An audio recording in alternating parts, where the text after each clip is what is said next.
Well, welcome into the Monday Mirror edition of Main Street Sports Today, presented by the Tennessee Orthopedic Alliance of Columbia. I'm Maurice Patton. That is Wade Neely. We're coming to you from the Lee Company studios. I am stationed in Columbia today. Wade is at his home. We'll be here with you for the next couple of hours discussing local, regional, and national sports topics. It's going to be a lot of fun. Looking forward to it. Wade, you survived. Man, what a weekend it was. Did survive. Started off with high school football Friday. Had a busy college football slate that we'll get into on Saturday. And then yesterday was at Nissan for the Titans, who for a moment, looked like they might be ready to show up and play ball with a pretty good Vikings team. But what a weekend it was, and a lot to break down today, and a lot to get into over the course of the next couple hours. I'm pumped to be back in the saddle after Friday stepping out. Absolutely. David Wilson did a great job in your stead on Friday, but he ain't Wade. So welcome back. Glad to have you. In the next hour, we'll be speaking with Heather Williams of WCYB TV out of Johnson City. She's been hard to nail down, but we need to kind of wrap up the NASCAR Cup Series season and put a bow on it. She's going to help us do that. In the next segment, we'll be joined by Union University women's basketball coach Mark Campbell, who is celebrating a huge honor. It was announced on Friday that the 26-year coaching veteran at the Jackson School will be inducted into the Women's Basketball Hall of Fame as part of its 2025 induction class this summer up in Knoxville. So looking forward to checking in with the Franklin Road Academy graduate on this. I mean, that's a great honor for him.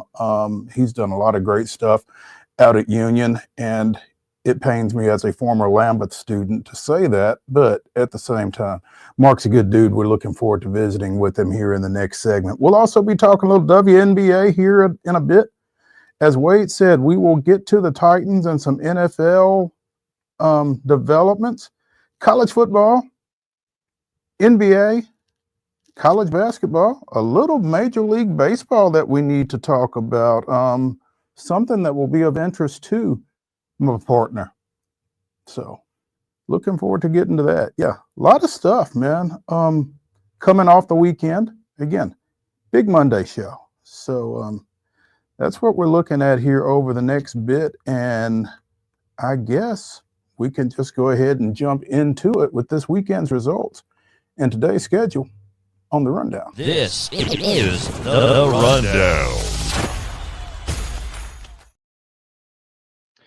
Strap in, boys and girls. The Monday rundown is off and it is running. But before we get into it, I want to remind you guys that the Monday rundown is brought to you by our friends at Zion Christian Academy. ZCA offers a faith-based, Christ-centered education right here in Murray County. So give them a call today. That number is 931-388-5831. Or you can visit them online at zioneagles.org and schedule an appointment today. Once again, that's Zion Christian Academy, where they are prepared for college and equipped for purpose. High school football playoff action from Friday night. Beach with a big win over Southwind in Class 5A, 49-19. Christ Presbyterian Academy continues trying to defend its Division II AA championship with a 55-21 win over Grace Christian of Knoxville. Procon doubled up Chester County 56-28. Columbia Academy with another strong effort, 56-21 over visiting Trinity Christian in D2A. Coverage at mainstreetmurray.com. East Nashville down Sycamore 48-14. It was Answorth 28, Montgomery Bell Academy nothing. Brentwood Academy 43, Father Ryan 14. Donaldson Christian edged Friendship Christian 35-28. Springfield, we talked to Dustin Wilson on Coach's Corner on Thursday. Come on Main Street Sports Today. Good things happen. The Yellow Jackets go up to Paris, get a 20-17 win over Henry County. Jackson Christian 34, Grace Christian of Franklin 7, Marion County 49, East Robertson 18. Marshall County defeated Station Camp 52-13, and McKenzie continues to roll with a 28-0 win over Eagleville. Other scores from Friday night. The game that we broadcast on Pulaski Citizen Live, it was an epic showdown, but Meigs County does defeat Giles County 24-21. Great ball game there in a rematch of last year's quarterfinals. But GCHS sees its season come to a close. Other scores: Nashville Christian put up 50 points, just 27 for Middle Tennessee Christian. Oakland wins a classic 35-28 versus Mount Juliet. Page on top of Centennial. Centennial did score, but not enough, unfortunately. 29-3 was your final as the Patriots continue to march on. Ravenwood on top of Franklin, 45-13. Richland takes care of business. Now having won their 2 playoff games, 35-0 over McEwen Friday night, 37-0 the week before. So the Raiders on a bit of a roll. More on them as the week unfolds. Riverdale 31, Blackman 17. It was Shelbyville dispatching Nolensville 33-28. Franklin Road Academy defeating Silverdale Academy 45-28. Stewart's Creek defeating Brentwood. Big win there for Stewart's Creek. 17-10 was your final. Bobby Bentley and BGA go on the road and knock off Bo Wallace's offense. Man, tough night for the offense, Mo, as BGA wins that game over USJ 34-0. Westmoreland picks up a 26-0 win versus Monterey. And capping your Friday scoreboard, it was White House Heritage taking care of Liberty Creek by the tune of 35-13. Women's basketball action from the weekend on Friday. Wright State defeated Tennessee State 77-65. Austin Peay with a 74-56 win over Indiana State. It was Lipscomb edging East Tennessee State 62-61. The Masters defeated Cumberland 76-68. Those were all Friday night scores. On Saturday, Tennessee with a 109-93 win over Liberty. Trevecca 84, Shorter 72. Kentucky Wesleyan down Trevecca. Whoa, they played 2 games? Okay. Kentucky Wesleyan 71, Trevecca 58. Stillman with a 67-64 win over Fisk. And William Carey defeated UT Southern 87-75. Sunday's women's basketball action. Dayton with a 76-58 win over Tennessee State. It was Miami of Ohio 59, Austin Peay 52. Ohio State comes to the Curb Event Center and gets out with a 67-63 win over Belmont. Vanderbilt defeated Butler 81-52. It was Lipscomb 71, Morehead State 53. Middle Tennessee State downed Alcorn State 80-48, and Samford with a 112-61 win over Fisk. Let me give you some men's college basketball scores. Go all the way back to Friday night, where it was Belmont defeating Air Force 79-71 was your final there. That rolls us into Saturday, 94-81. Vanderbilt was a winner over Jackson State. Murray State takes care of MTSU 88-67. TSU knocked off Alabama A&M 81-something. I can't recall the Alabama A&M side, but just know that TSU got the win over Alabama A&M on Saturday night. Stillman takes care of Fisk 87-80. Midway on top of Cumberland 89-78. And William Carey, really good NAI program, comes in and beats UT Southern at home in Pulaski 84-64. Sunday college basketball action. Tennessee puts up 103 to be specific, as they knock off Austin Peay 103-68. And Western Kentucky takes care of Lipscomb 66-61. NHL scores, got to walk it back to Friday, but the Flames defeated the Preds 2-0. But not to be outdone, the Preds did get a nice win on the road up in Vancouver, taking care of the Canucks. 5-3 was your score from last night's ball game. Couple of what you got?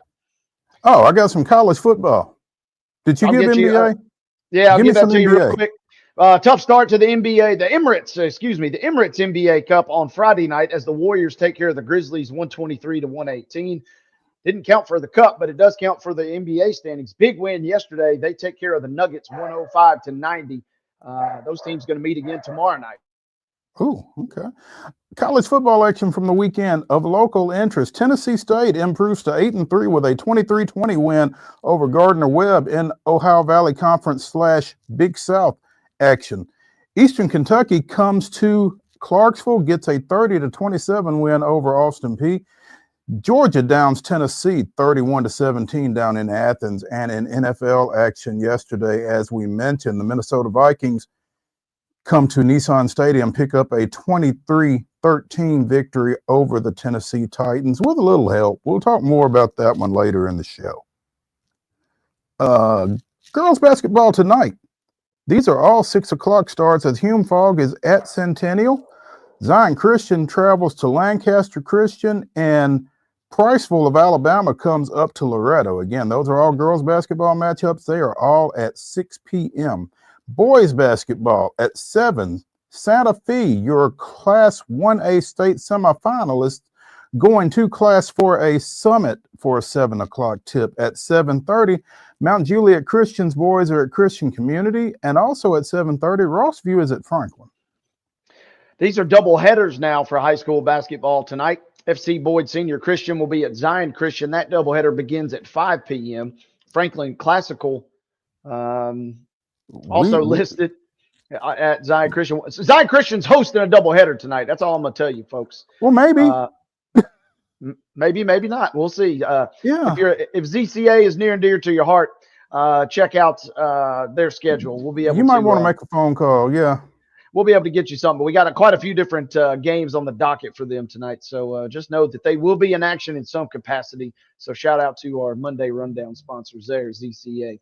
Other basketball on the docket tonight, NAI men's college basketball. It'll be Cumberland traveling to Dalton State. That game gets underway at 7 p.m. And on Monday Night Football this evening, it'll be the Texans at the Cowboys. Kickoff is set for 7:15, and the game can be seen on ABC. That caps our Monday schedule. And ladies and gentlemen, that concludes our Monday Rundown.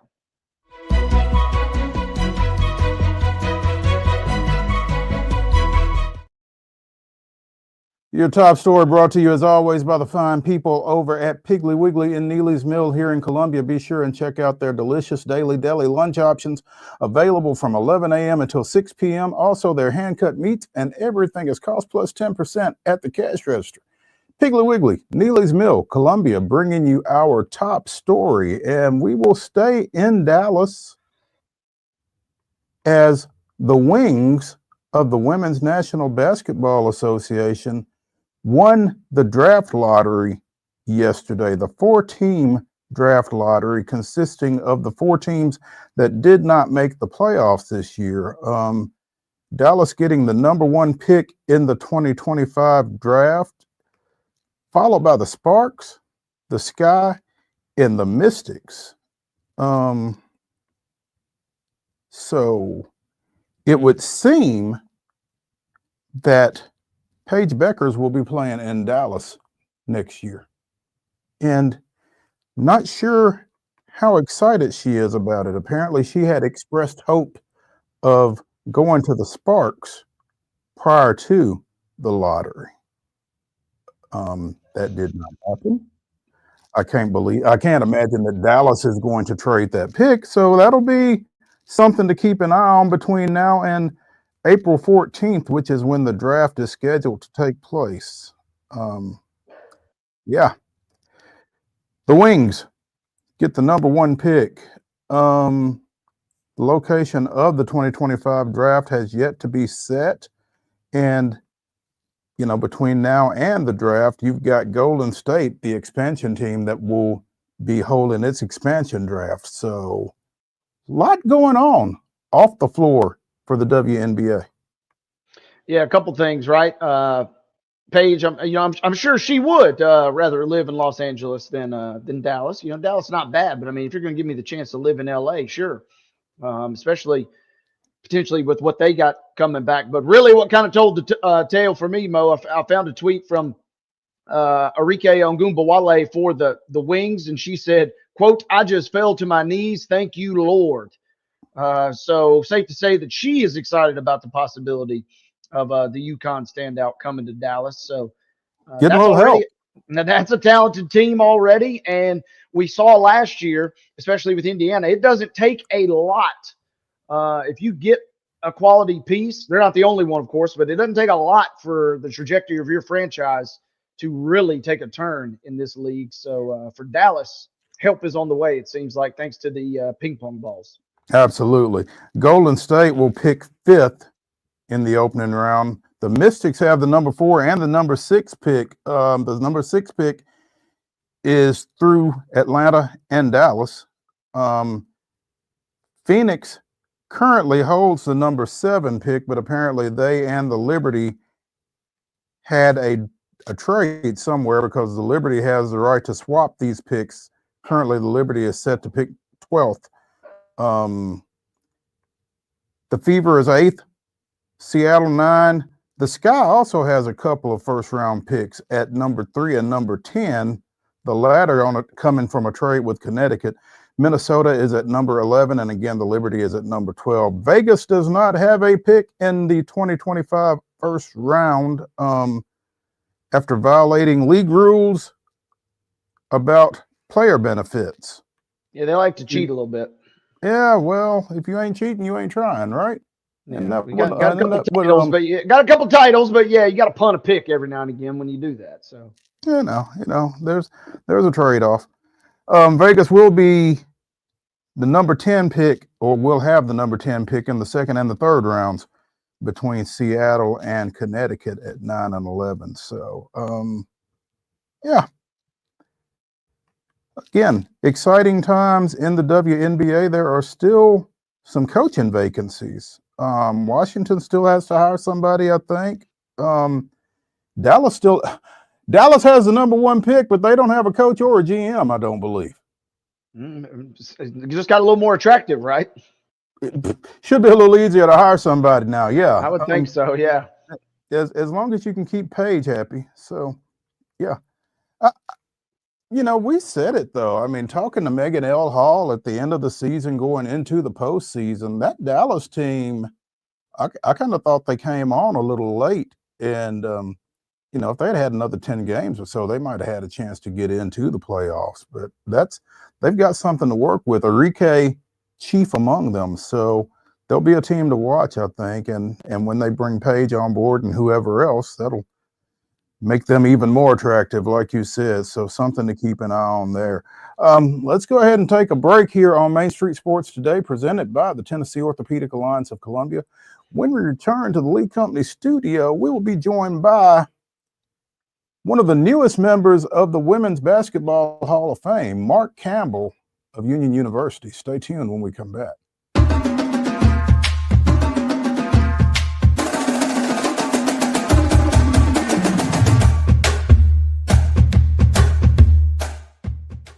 Whether you're an athlete or a weekend warrior, when it comes to your performance, don't settle for anything less than excellence. We're proud to announce that Mid-Tennessee Bone and Joint Clinic is now Tennessee Orthopedic Alliance of Columbia, where we are redefining sports medicine and orthopedics. Tennessee Orthopedic Alliance's team of expert sports medicine physicians understands the unique demands of your body. TOA Columbia specializes in personalized orthopedic care, offering state-of-the-art treatments for everything from sports injuries to joint replacements. Learn more at toacolumbia.com. Step into the Lionel retail store at Opry Mills, Nashville, and you'll be captivated by all the magic of the 123-year history of Lionel trains. Whether you're already a train enthusiast or just getting started, Lionel will energize your love for trains. NASCAR fan? Come check out your local Lionel station to learn all there is to know about model trains and die-cast NASCAR collectibles. Visit nashville.lionel.com or call 615-455-9399. So Busy Bee is a very close-knit family. We fight just like every family does. We have arguments, but we always come out with a solution to the problems. We don't just fight about what we want, we fight about what customers need. We want to make sure that every customer we go to is more than satisfied. And that doesn't just start whenever we show up at their door, that starts when we show up every day at work. We want to make sure that we are serving our customers to the best of our ability. Custom Stone Handler supplies over 600 distributors and suppliers with quality stone products. Along with River Stone, we produce and distribute over 100 building, landscape, and other bulk products. Our goal is to provide quality products, service, and partnerships to ensure our customers' success. We firmly believe that the measure of any person or company is how they treat other people and customers. Give them a call at 931-490-4990 or visit CustomStonehandlers.com. With Lee Company technology, the best handymen are hands-off. Lee Company techs have been using visual findings and other smart technology tools for years to add transparency and virtually take customers along. You see what we see, whether we're in a crawl space or on a roof. With Lee Company, technology helps us help you, no matter what's happening in the world or at your house.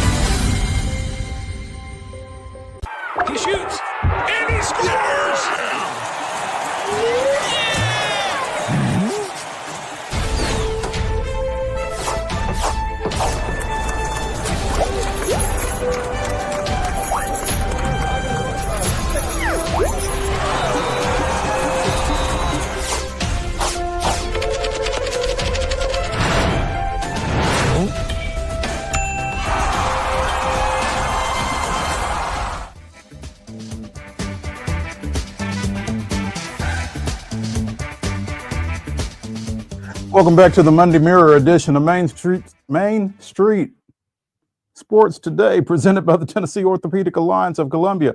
I'm Maurice Patton. That's Wade Neely. We're coming to you from the Lee Company Studios.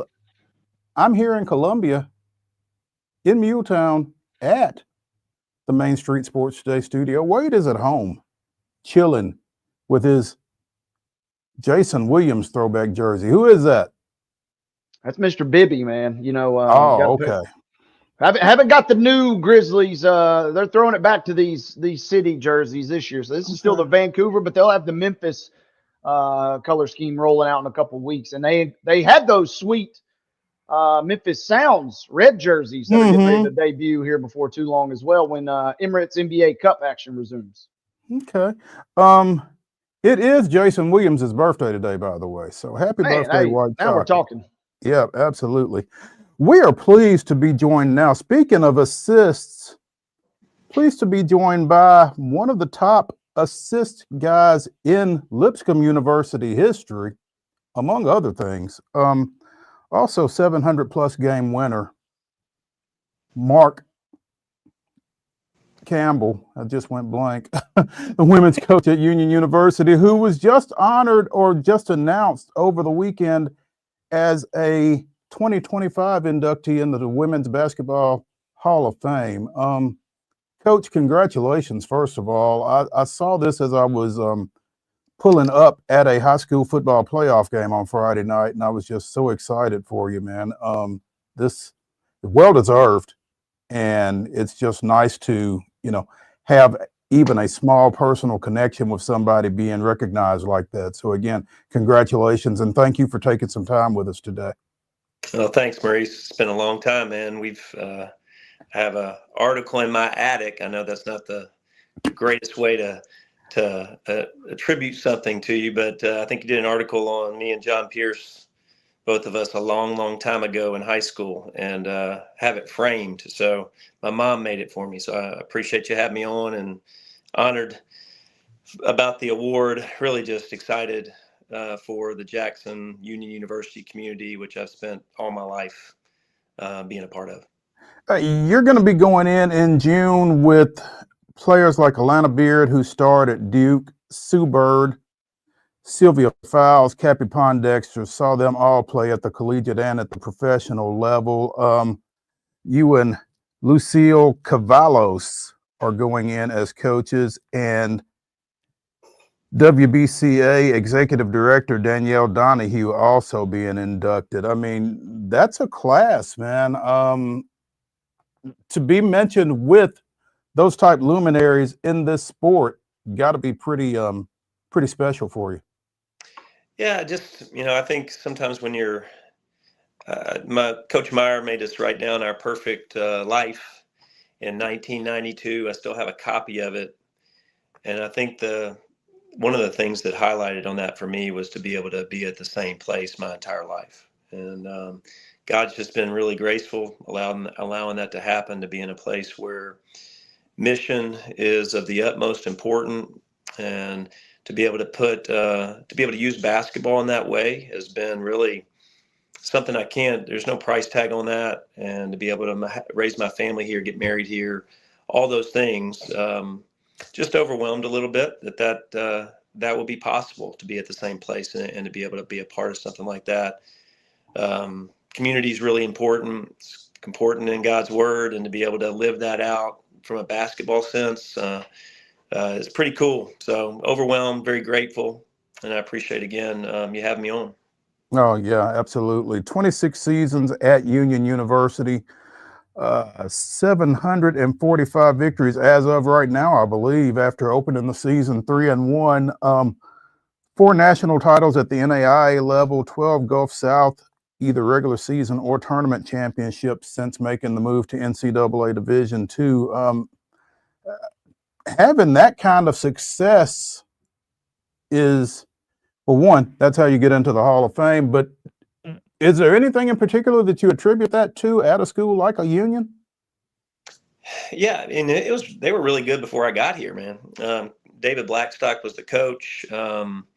Did double duty, because he was also the baseball coach for a long time. Coach Blackstock has coached baseball, basketball, and softball while he was here. His wife and his daughter still sit right behind me when I coach every home game. They love women's basketball here. I think there's a lot of things that go into success. Expectations is a big part of that. That there's an expectation here that you just don't lose games, and kind of like it was when we were at Lipscomb back in the 80s and 90s. And so I think expectation drives that. But I think more than that is that there is a character about this place that attracts people of character. We've had really great high school coaches in West Tennessee that we were able to pull talent from. Those high school coaches taught fundamentals. They taught team. Those young ladies were responsible for communities on a Friday night and the emotions of the weekend. And for them to be able to come here and give those same gifts away and those same expectations allows for you a chance to be excellent. Obviously, we've had great players and great assistant coaches, and then obviously the administration here does everything they can to help us. Wade, you're on mute. That There was we go. tragic. There we go. Thank you, Coach. I wanted to say, Coach Campbell, thanks for joining us. But I also what can you tell me about the night of November 5th, 1999, when you got your first career win versus Tougaloo? We've come a long way since then, but I'm curious, what do you remember, if anything, about that first win? And then how have you've certainly had a lot in between. What have you learned along the way? I think I definitely remember that night and how nervous I was. I talked to one of my friends who coached his first game as a head coach in the last couple of weeks. I remember feeling that way about it. I think he was playing one of the best teams in the country, and I was playing Tougaloo at the time, and it didn't matter. I mean, there's a ton of expectation at Union, and so I felt a lot of nerves. I think what I've learned is that no one remembers. I think many of my goals that I set as a coach, God's given, some grace to be able to experience. And there is no comparison, guys. And again, this might not be the answer you want, but community, great relationships. Any success you have in this world is going to fall short. And for me, what I've learned is that Jesus is the only answer. And so I'm not sure you were looking for that answer, but for me, I think faith has been a big part of why I do what I do. And every single time that I've left my why in doing it, it's never satisfied. And so from that first win to winning on Friday night, the reason why I do it has changed literally. Instead of just me saying that I want to make a difference in people's lives, the idea that people make a difference in mine, my own players do, and I'm not sure that I allowed that early on. But the whole experience, from start to finish relationally with my players, with my coaches in this community, is the reason why I've stayed, and it's really the reason why I do what I do. And I think there's lots of people on our campus that feel the same way about their jobs as well, as this is a community on mission, and it feels like we're connected. The same things I want my team to feel when they play. I feel like our community here at Union is really connected, whether it's in a history classroom or in the music or even in our administration. And you kind of touched on it as well.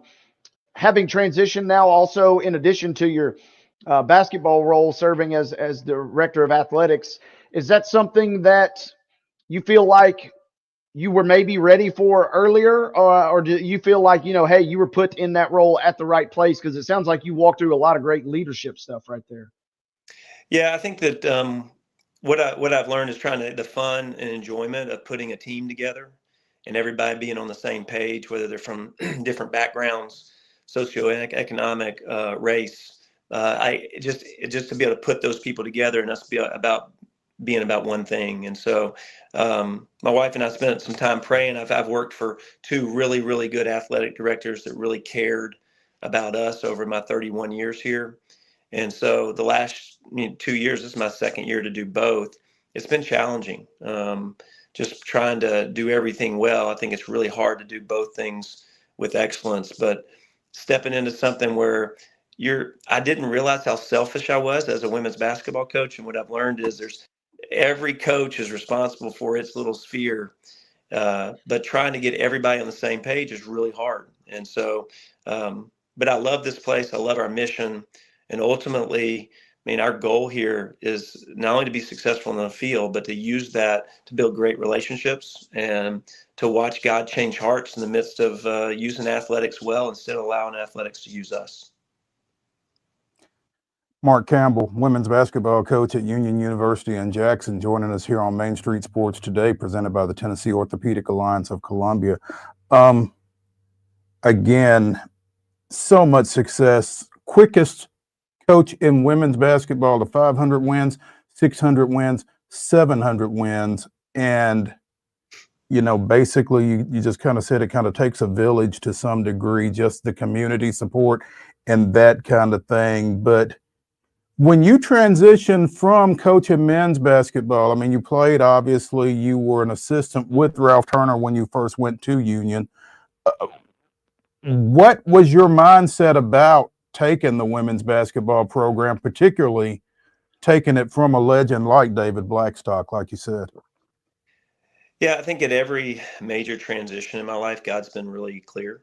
And so after praying, and my wife and I we had just been married 1 year at that point in time, and just kind of step in. I remember talking to Coach Meyer about that as well. And obviously Coach Turner, who's had a big impact on where I am today because he allowed me to be his assistant here. But what I learned, I mean, as a result of this was high school basketball girls is at 6, which means I get to put my kids to bed at 8:30. And my wife can get a lot more involved in females in college than she could have if I was the men's coach. It allowed for my wife and I to develop rhythms at night where we just spent time together once the kids were going to bed instead of being out late at a recruiting event and having to go to sleep when I get home. And so there were so many, again, graces in all of it. But one thing I've enjoyed is I think there's a relational piece to coaching women where they love being a part of a group and love being trusted and cared for. And so I've loved that piece of it. There's not as much pride and ego, and I would know because I'm a guy. And so that transition has been really, really great. You know, I wouldn't say I'd never coach guys again, but I would say that it's really been a joy of my life to be able to coach females, watch them want to be a part of a group and watch them excel. You know, Coach, you say that. Oh, go ahead, Wade. I was just going to ask Coach, you know, I'm always fascinated by coaches that have done this for so long. Does your routine in the off season change at all as you've kind of matured, especially having some new roles? Do you keep things kind of the same? I guess I'm curious, you know, how do you kind of find that fire or that intensity? I think I kind of know the answer already based on talking to you a little bit, but I'm curious, you know, how do you get ready? You're already 4 games into this season, plus all the camps and practices and whatnot. How do you kind of refill that bucket, so to speak, every year? Yeah, I think there's, you know, rhythms are really important in life and in every way. And so, you know, I think when marriage is important and family is important, faith is important, you know, I think everything kind of overflows from what you believe and why you do things. And so for me, it's always been great during the summer and even late spring is to, you know, I don't watch basketball or think about basketball during June and July. Not much. I mean, I'll go recruiting when we have the events we go to, but I really don't fill my mind with it. I mean, to be honest with you, my wife, when in 2007, she was had a friend that she was doing a wedding for, and I remember thinking, man, my wife is just not here. I just don't sense her spirit. Like she seems distant. And I asked her about it, and she said, "This is how I feel during basketball season." And that day, I moved out every single thing that was basketball in my house, except for the clothes I wear to school that say Union on them. And I promised her I wouldn't ever do any film or anything at home. And that really changed the trajectory of the priorities and making sure my mind was free at home. And I think that has allowed me to, when we start up in August, to really be energized and ready to go again. To see things as they are and not out of whack a little bit. And so, I mean, we start the year every year with our team going to a graveyard.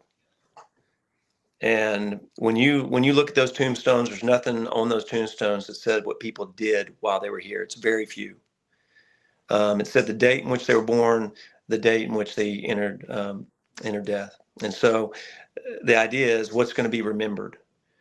And so we want to live towards four things. And I've always said this over the last 4 or 5 years, 99.9% of life will not be lived here based on what I believe. And so let's live for the 0.00001. And if that's true, then we want to treat people really well. We want to be excellent in everything we do. Community is super important because those are the guardrails for life. And so if you ask me what energizes me, always why. And there's things I don't like as I get older, as things change, but I think you always have to change with the kids, with the atmospheres and athletics. It's always a matter of changing and keeping up with. But ultimately, it comes down to relationships. Am I trusted? Am I cared for? Do I feel loved? And because we were all created to want those things. And so can we provide an atmosphere here in our basketball program and our athletic department where those things are true? Love it. Mark, you said that you always wanted to spend your entire coaching career in one place, and it seems that you are well on your way to doing exactly that, taking on the AD role in addition to women's basketball. I'm sure you had opportunities to do something else. I mean, was that ever debated for you? Was that ever a thought that you had to struggle with? You know, is there something out here more than this? Yeah, I think there's several times that my wife and I prayed seriously about whether this is a move to make. And I think the question that always came up was because that I've been allowed to experience winning my last game pretty early on. I already knew it didn't satisfy. And so therefore, when the decisions came up, the decision was, am I willing to give up the most important things to go after something I knew didn't satisfy? And so it always came back to, do I really want to put work above my marriage? Do I want to put work above being with my kids? Do I want to chase something I know is not going to satisfy when I think we can dig deep roots and be known by people and make a difference where we are? I mean, Coach Meyer made us read a book by a guy named Frosty in college. It said, make the big time where you are. Yeah. And I remember that title. I don't remember much about the book. I think it's pretty self-explanatory. But it's always been really important to me that, we look at the place we are, do the very best job we can, know our why really well, and then make some discernments, not on what the world says success is, but what God's word says it is, and just relationships in general. Mark, you, not in this last response, but in a response to something that Wade asked you just a second ago, you were talking about the atmosphere that we're in. In the current climate of collegiate athletics with NIL and transfer portal and that kind of thing, coaching at the Division II level, how much of that do you find yourself, dealing with? How much of that do you find yourself saying, I'm not going to deal with that? What is your approach to a lot of that stuff? Well, again, I'm going to start off with, there are people with character everywhere. And just because the age is changing of athletics and how we define I'm not sure we can define it as amateur anymore. But it hasn't touched women's basketball here at Union much. We have gotten some really quality people off the portal that fit in what we're doing. We've had up to this point, not one person that's left because they were unhappy here and wanted to get on the portal. But I think the men's sports are dealing with that a lot more than we are. NIL, I think ultimately this is going to filter down at some point. But I think you think one day at a time, and the destruction of everything I know to be good is the love of self. And every decision I've made in my life that's bad is because of that. And most of the ways I've been hurt are because of that. And so I think trying to find people that don't love themselves, as much as they love being part of a group and having relationships with people. And you understand, I'm not saying love yourself in the sense of not loving how God made you, but just choosing you over everybody else. That's the opposite of the type of team I want to have. And I would say that's the opposite of what most people's teams they want. And so I think it's bound to happen, Maurice. I'm not sure that we get a picture of that in women's basketball here, but it's definitely affected our men's basketball program. It's affected other men's programs. I saw a study a couple of years ago, don't even know where it is, and so don't hold me to the accuracy exactly, but 88% of women in the portal were because of relationships, and 82% of men in the portal were because they just think they're better. And all of us as men, we know this about ourselves.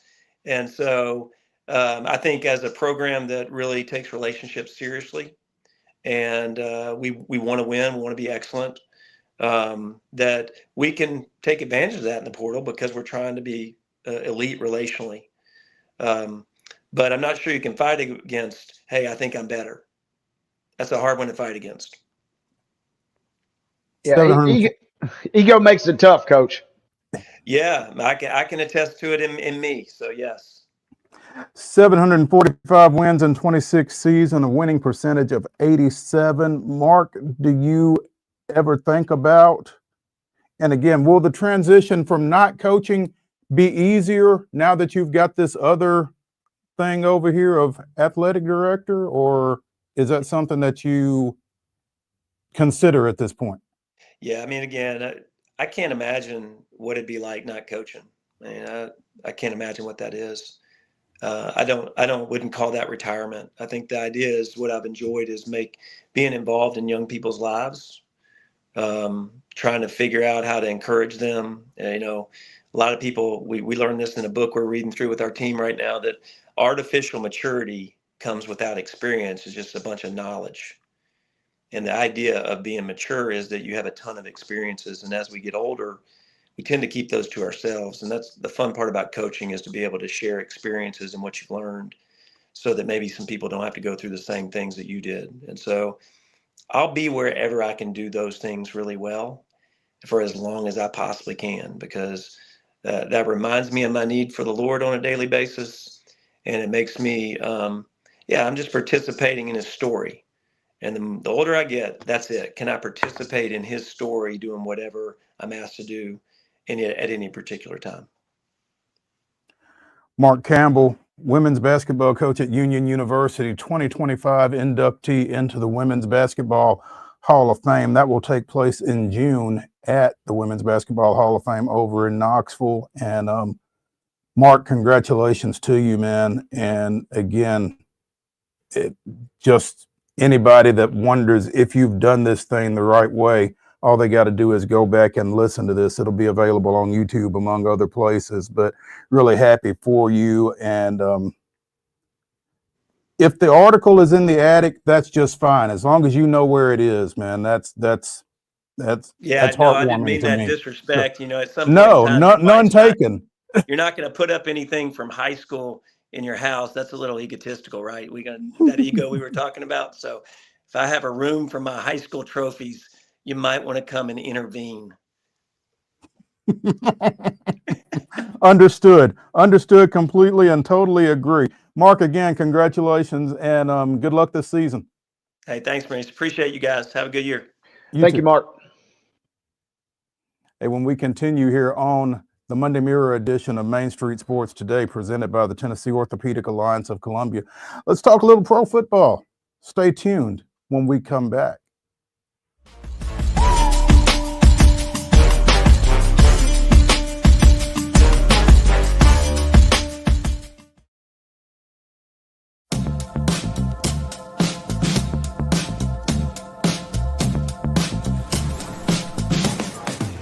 Do you want to be a bad man?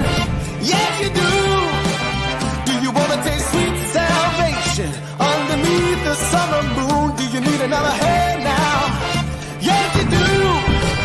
Go see Miss Josie down on Columbus Avenue. All right, Columbus Avenue. At Delta Dental of Tennessee, we know our success begins and ends with providing superior quality service, and that includes serving those who need it most. This year, we're celebrating 25 years of giving back to the community we call home. Delta Dental, along with our Smile 180 Foundation, supports Tennessee's dental colleges and oral health education, children's hospitals, free and reduced cost dental clinics, and other like-minded charities. Here's to the next 25 plus years of ensuring healthy smiles. So Busy Bee is a very close-knit family. We fight just like every family does. We have arguments, but we always come out with a solution to the problems. We don't just fight about what we want, we fight about what customers need. We want to make sure that every customer we go to is more than satisfied. And that doesn't just start whenever we show up at their door, that starts when we show up every day at work. We want to make sure that we are serving our customers to the best of our ability.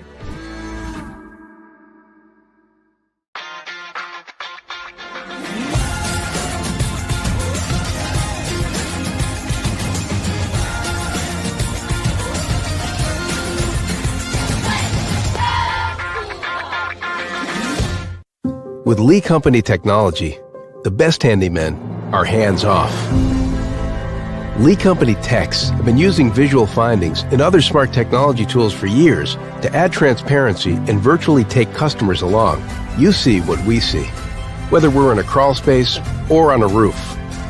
With Lee Company, technology helps us help you, no matter what's happening in the world or at your house. Whether you're an athlete or a weekend warrior, when it comes to your performance, don't settle for anything less than excellence. We're proud to announce that Mid-Tennessee Bone and Joint Clinic is now Tennessee Orthopedic Alliance of Columbia, where we are redefining sports medicine and orthopedics. Tennessee Orthopedic Alliance's team of expert sports medicine physicians understands the unique demands of your body. TOA Columbia specializes in personalized orthopedic care, offering state-of-the-art treatments for everything from sports injuries to joint replacements. Learn more at toacolumbia.com.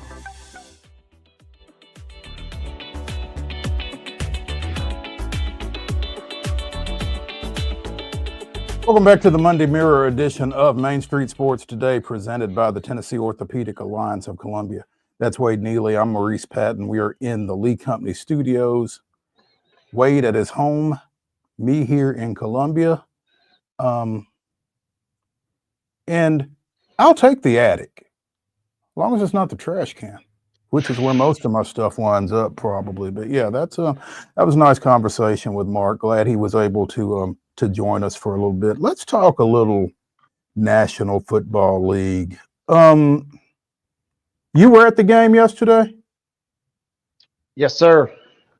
Although I will admit, I did not. This is one of the rare things. Working in marketing, don't get to watch as much of the game as some folks might anticipate. And yesterday in particular, we might pull it up here in a moment, but it was Salute to Service Day, so I was responsible for hanging out with the Army Golden Knights, who the game, it was close and kind of competitive, but there was a moment in time where when the Army Golden Knights sent in their 8 parachute folks at halftime, that was about the only real cheer that a lot of Titans fans had a lot. So didn't get to see a ton of the game action as we were with those guys, but it was a game, I guess, and the Vikings are pretty dang good. We got to see a really good defense on display from Minnesota as well yesterday.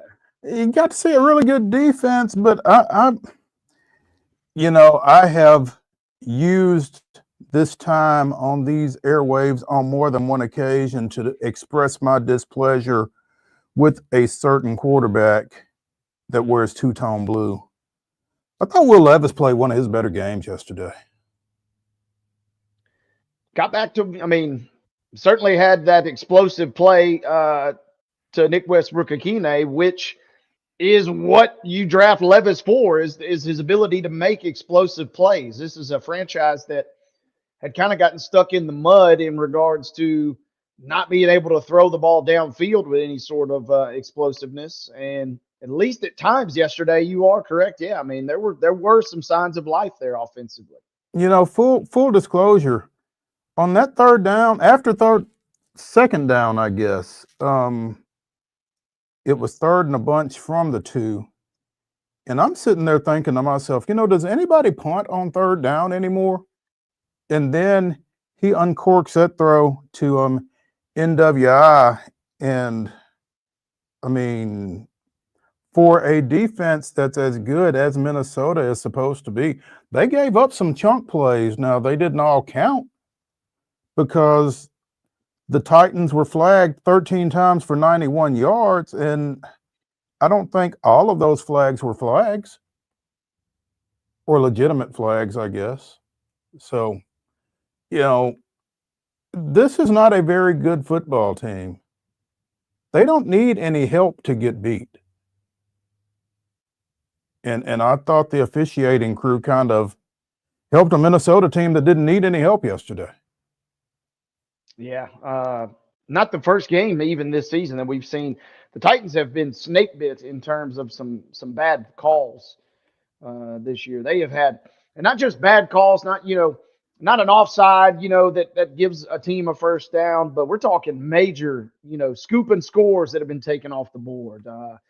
Interceptions that have been taken off the board, third downs in the red zone where flags are thrown that lead to first downs. I mean, those are the type of backbreaking penalties that have kind of, I don't know that there's really any quote unquote luck per se, but if there is such a thing as penalty luck, the Titans appear to be on the bad side of that. They have not had any for sure. So yeah, 23-13 final there. Again, so to that point, Mo, they had 13 penalties for 91 yards yesterday. Minnesota was only flagged 3 times. That's tough. And some of the penalties, the illegal formation on the offensive tackle, Isaiah Prince. I mean, it feels kind of nitpicky to me. I mean, watching where he was lined up and maybe there are other folks who are more schooled in football than me that can say, oh yeah, he was definitely not lined up properly. He was definitely in the backfield, that kind of thing. It did not look that out of the ordinary to me. But 3 of those, nobody's teaching that. I mean, how does that happen 3 times to the same guy?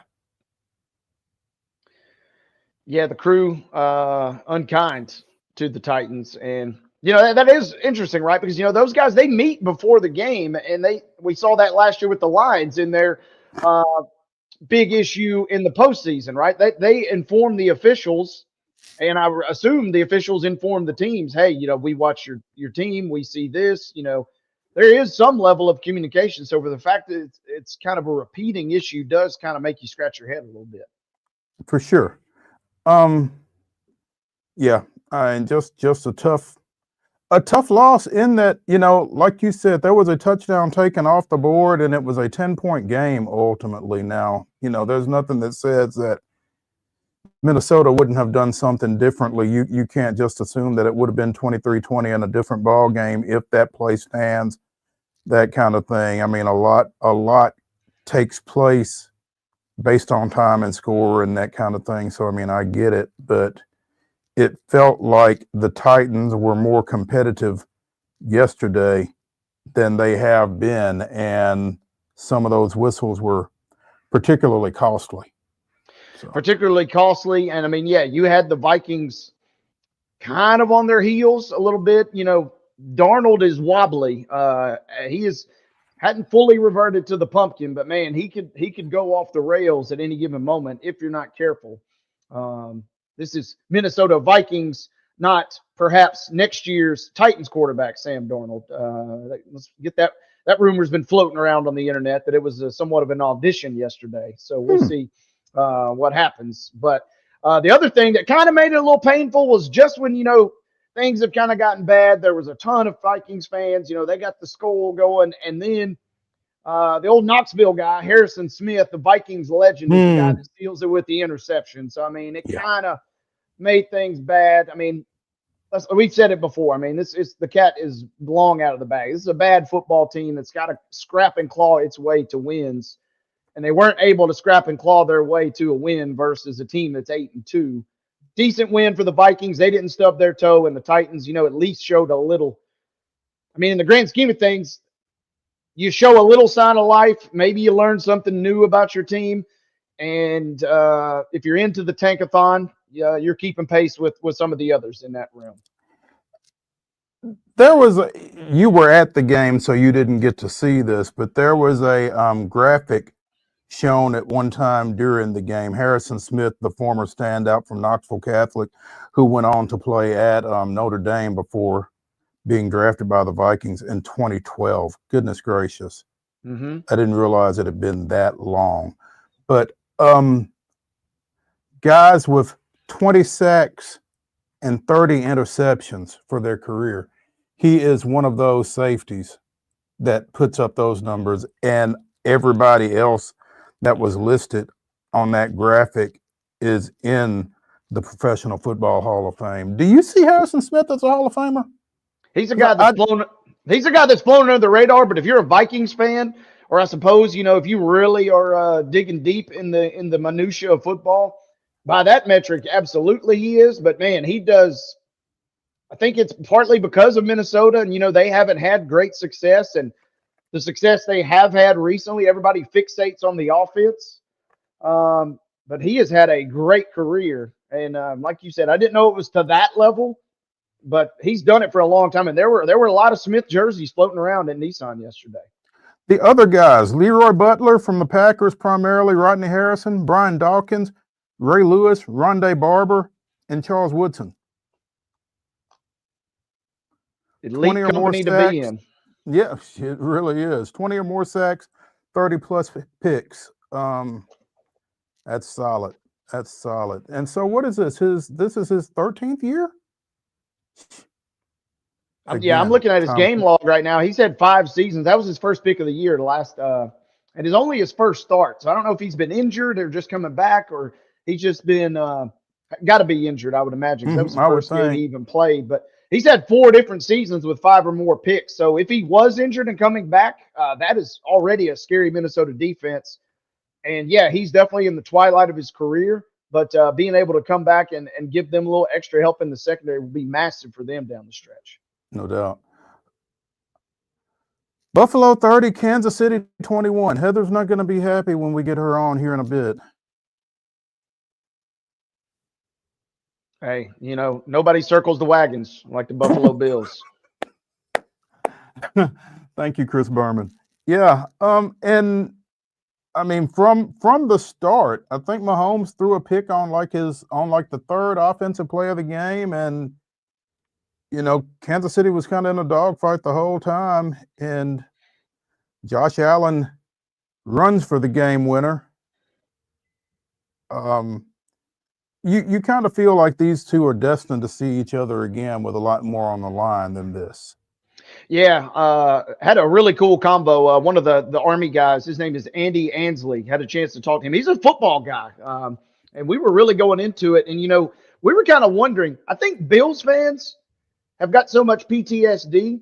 In a way, I think Bills fans yesterday almost hoped they would have lost yesterday if it meant that they could get it in the postseason, because now the Chiefs, if you're into, vibes and chemistry, the Chiefs kind of knew they were floating on house money for a long time. Well, now they have their one blemish, and it's kind of scary potentially thinking about them having stuff that they know now they need to work on. Yeah, that's an interesting thought there. We mentioned Monday Night Football tonight. Houston goes to Dallas. The Texans 6-4. Speaking of teams that were kind of playing on something.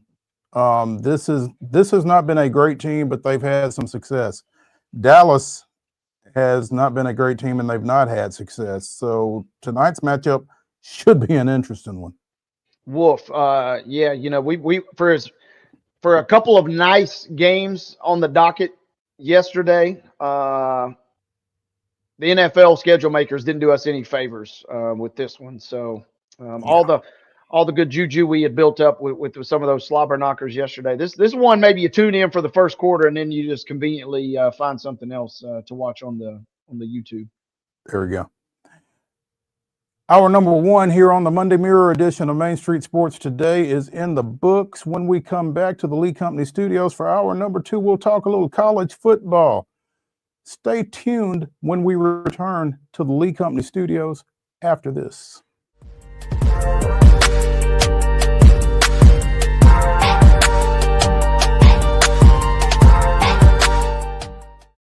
Nashville's Nutcracker returns to TPAC this December, presented by Nashville Ballet. This holiday season, audiences will journey with Clara and the Nutcracker Prince through Nashville's history and the land of sweets. Tickets at NashvilleBallet.com. Hi, I'm Dr. Vilay Saisuka, CEO and founder of Premier Foot and Ankle Centers of Tennessee here in Murfreesboro. We offer foot and ankle care from ingrown toenails to diabetic foot wounds. We also fix ankle fractures and things like that. Call us today to schedule an appointment. We look forward to seeing you.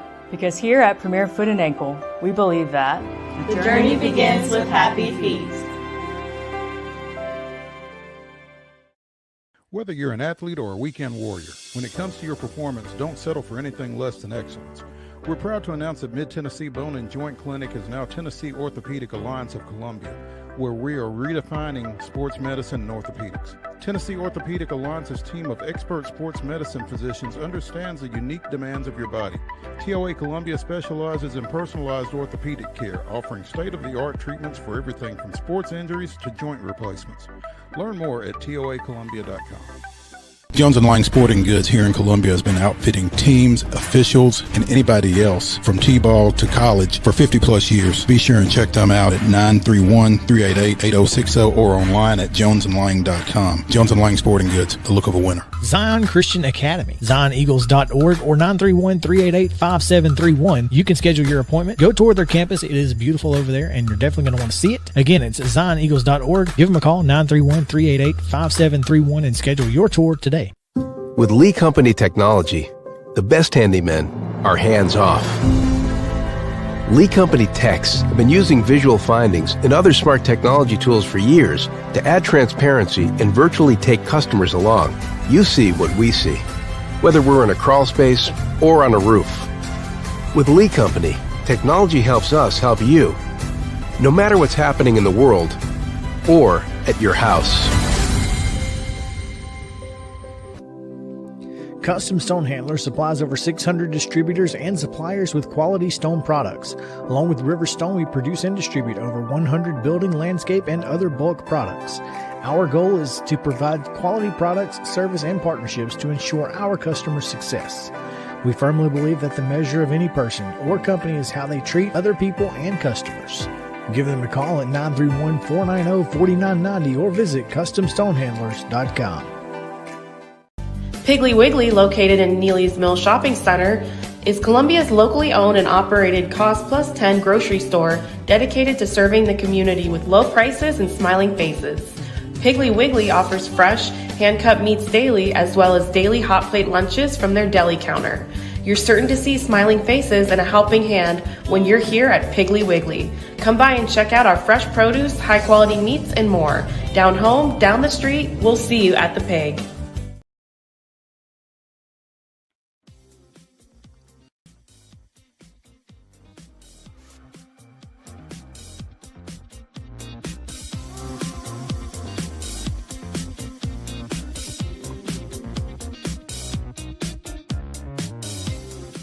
Hour number 2 of the Monday Mirror edition of Main Street Sports Today, presented by the Tennessee Orthopedic Alliance of Columbia, starts right now. That's Wade Neely. I'm Maurice Patton. We're both coming to you from the Lee Company Studios. Wade at his home, me here in Columbia. It'll be interesting, particularly interesting for Tennessee to see what comes out of tomorrow's college football playoff rankings and bracket projections, the third thus far, following Saturday night's 31-17 loss down in Athens. I really don't think that the loss came as a shock to many people, but if you're a UT fan, I think you have to be concerned, because for all the talk about it wasn't necessarily an elimination game for Tennessee, I think that might have been an elimination game for Tennessee, because when you kind of cross-reference the AP Top 25 this week, if you substituted the top 25 for the college football playoff rankings, Tennessee is the first team out in this bracket. Once you get everybody slotted in where they would go, Oregon, Texas, Miami, and BYU being your projected conference champions, and then the other teams falling where they do, and your group of 5, Boise being 12th in this week's top 25. Tennessee at number 10 would be the first team out. So again, I don't know how closely the rankings will mirror this top 25, but I think you got to be concerned if you're UT. Yeah, absolutely. And, you know, even the most loyal of UT supporters, outside of the delusional ones, I think the most logical UT supporters realize that, yeah, Tuesday night, who knew, right, that Tuesday night on ESPN would be one of your biggest moments of the season, because depending on where you get slotted, there's not a lot of room for Tennessee to go up going forward, unless something crazy happens, of course. There certainly is room to go down. You got to keep winning. That's the other thing. You got to keep winning your remaining couple of games. But where you get, it feels like all eyes will be fixated on those rankings when they come out tomorrow night. All eyes will be fixated on those rankings, and all eyes will be fixated on Ohio State and Indiana this weekend. Ohio State and Indiana this week, man, what a massive game. Yeah, because if you are a Tennessee fan, again, you need Indiana to go down and go down hard in that ball game at the Shoe. By the way, that's an 11 o'clock kick Central Time Saturday. So, again, if you're a UT fan, you might just want to skip the UTEP game and focus in on Ohio State and Indiana because it's a bigger game. Yeah, UT fans, they already probably, if you haven't, you still got a day or two, I guess. You probably have sent a goodie basket to the Kansas Jayhawks, because BYU going down.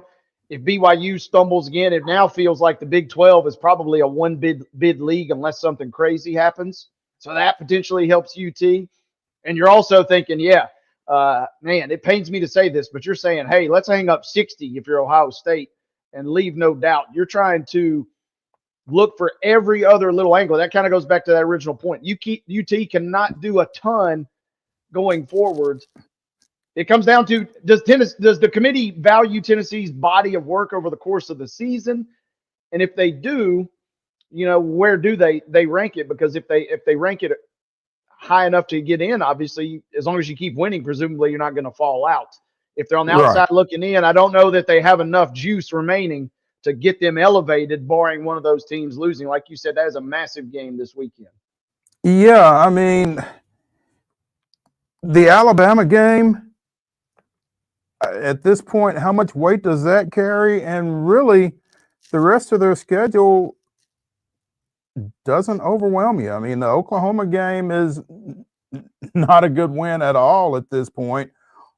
Obviously, you lost at Arkansas. I mean, there's just, when you look at this schedule right now, there's not a lot. And for all those that say that Indiana hasn't played anybody, again, this Tennessee schedule doesn't knock you off your feet, man. So, yeah, they've got to keep winning. They've got UTEP and Vanderbilt left, and they're going to have some help. And, again, I think it starts with that Ohio State-Indiana game. But hey, and to make matters worse, Mo, is, you know, the tiebreaker scenarios, yeah, there's still a lot potentially out there. But to make matters worse for Tennessee fans, you mentioned them a moment ago, the Crimson Tide are rolling. And that Georgia win massively helped them. We're looking at Alabama not completely controlling its own destiny, I don't believe, just yet. I think they still need one other result. But Alabama essentially now controls its own destiny, picking itself up off the mat to get back to Atlanta. Yeah, and as much as we've talked about maybe wanting to avoid conference championship games, you know, maybe Alabama needs that. They could use it, and that's going to be crazy, because that Texas A&M game is still lingering. That's the other big daddy in the SEC regular season. Barring, I think what most folks would consider a big upset. If Oklahoma beats Alabama or if Tennessee loses to Vanderbilt, those are kind of games that we're kind of semi-taken for granted at this point. But the Texas A&M game is lingering out there as a big one, and it is going to be a wild couple of weeks. We kind of forecasted it all year that things are going to get crazy, and lo and behold, here we are. Things will get crazy. It feels like 5 teams vying for 4 bids at this point this year. It really does feel like 5 vying for 4. And, you mentioned Alabama and they're rolling, but, since that win over Georgia the last weekend in September, they lost at Vanderbilt. They beat South Carolina by 2, which that game looks better, but I don't know what South Carolina's ranked right now. Again, they lost to Tennessee. They beat a Missouri team that I don't think is very good. They beat an LSU team that just lost to Florida this weekend, and they beat Mercer's brains out. So, they're rolling in terms of wins and losses, but when you start talking about quality wins, I'm not sure that they're necessarily there. So, and I agree with that. And when I say rolling, basically they're just rolling as long as they keep winning, they're going to get back to Atlanta, and there's really nothing that anybody else can realistically do to stop it. And then at that point, whether it's Texas or Texas A&M or whoever versus Alabama, we're looking at a situation where, the battered ball syndrome is real. Everybody, Tennessee fans love to watch their Vols, but they second love to hate watch Alabama. You're looking at a scenario where unless something crazy happens, Alabama is going to be back in Atlanta this year. Yeah, and it's going to be interesting tomorrow to see what the committee does with Alabama, Texas, Georgia, Ole Miss, Tennessee. The order that those fall in. Because they've all literally beaten each other. So. Yeah, the committee's job could not have been any tougher this year. For all the years for this to be the first year of the 12-team playoff, this is going to be about as chaotic as really as it could be when you're talking about, what do you do with Indiana? And what do you do with BYU? What, how does Army, if they beat Notre Dame, how does Army and Boise State play out? Who gets that bid potentially? There's a lot of crazy things to be decided in this very first year of the 12-team playoff. Yeah. If you thought Florida State was chaotic last year, just wait. It's not a game that's going to impact really the college football playoff, but Florida beating LSU 27-16 on Saturday evening, and Brian Kelly did not implode, which is a little disappointing given the outcome. But at the same time, he was not exactly a paragon of virtue on the LSU sideline as that thing unfolded either. But, is he in trouble? Not entirely, but that's the one school you don't want to leave anything to chance. I'll tell you that much. You can win a national title, and 2 years later, you'd be gone. So they've gotten rid of people for less. That's for sure. So you don't want to leave it to chance. And they are SEC. I made this comment in the last 2 weeks to people. It's a week-to-week league, and we talked about South Carolina, and that's a team right now that if you put them on a neutral field, I don't know how many teams would just be holding up their hand to go play South Carolina right now. And I'm going to whisper this, but I don't know how many teams would want to go to the Swamp right now and play Florida. They all of a sudden have picked themselves up off the mat. So it is a week-to-week league. And I didn't think they would – I said Florida would cover. I didn't think they would win, certainly not by 11 points. I think you saw what a healthy DJ Lagway can mean to that team, though. And it almost makes you wonder why he wasn't QB1 from the get. That is a great question. I know you're loyal to Mertz and you paid him a lot of money to come on down, but it's like, come on, if we got this dude. And at the time, we kind of joked, right? It's the classic move. Well, you go to the other quarterback, or they ran the rotation to buy yourself, in a weird way, Billy Napier's moves to kind of buy himself some extra time might have done the trick, because now as he not only if you believe the vote of confidence from last week, bought himself some time, but now he's getting wins to go with it. Yeah. It's interesting.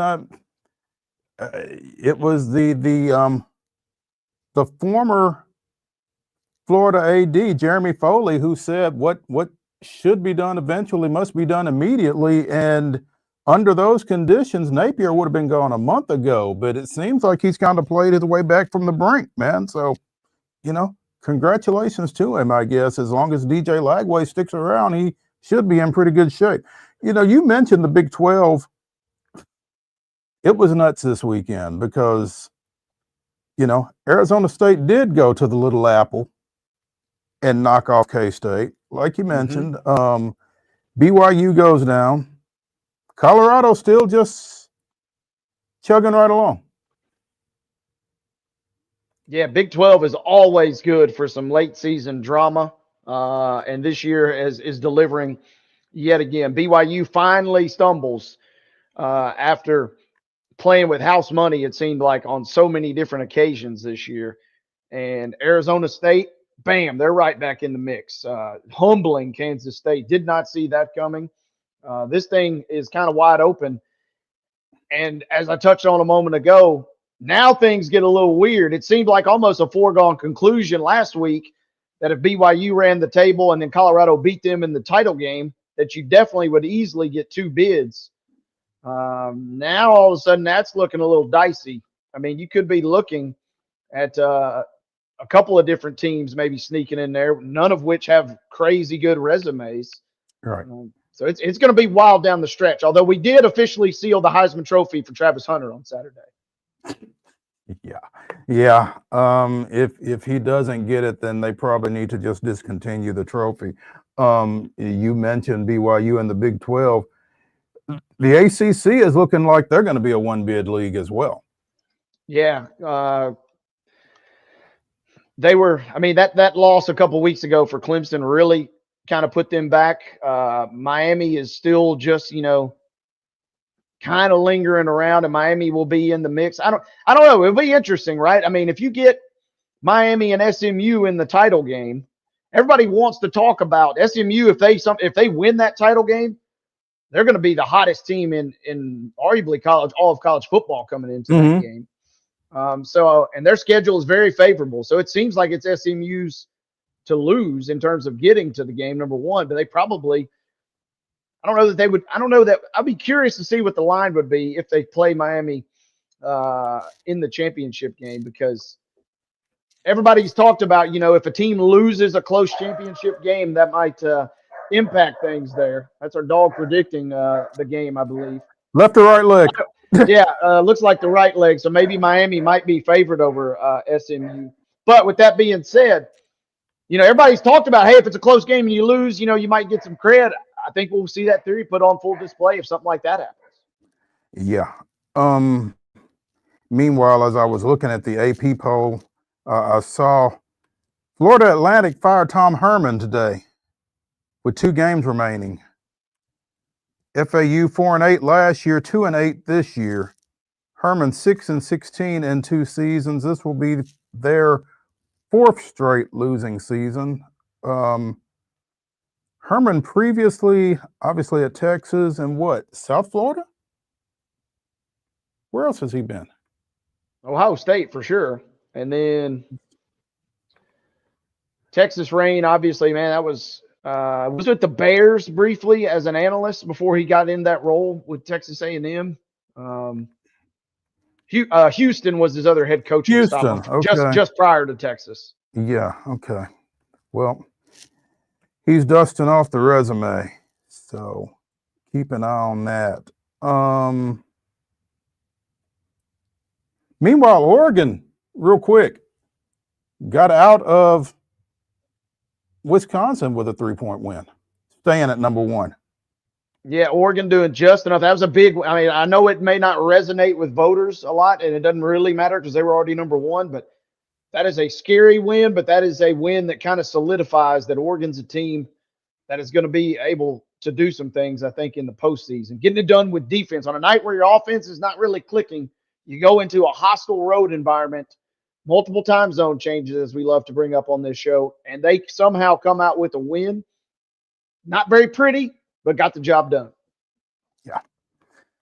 Let's take a break here on Main Street Sports Today, presented by the Tennessee Orthopedic Alliance of Columbia. When we return to the Lee Company studios, we'll be joined by Heather Williams of WCYB TV out of Johnson City to talk a little NASCAR. Stick around.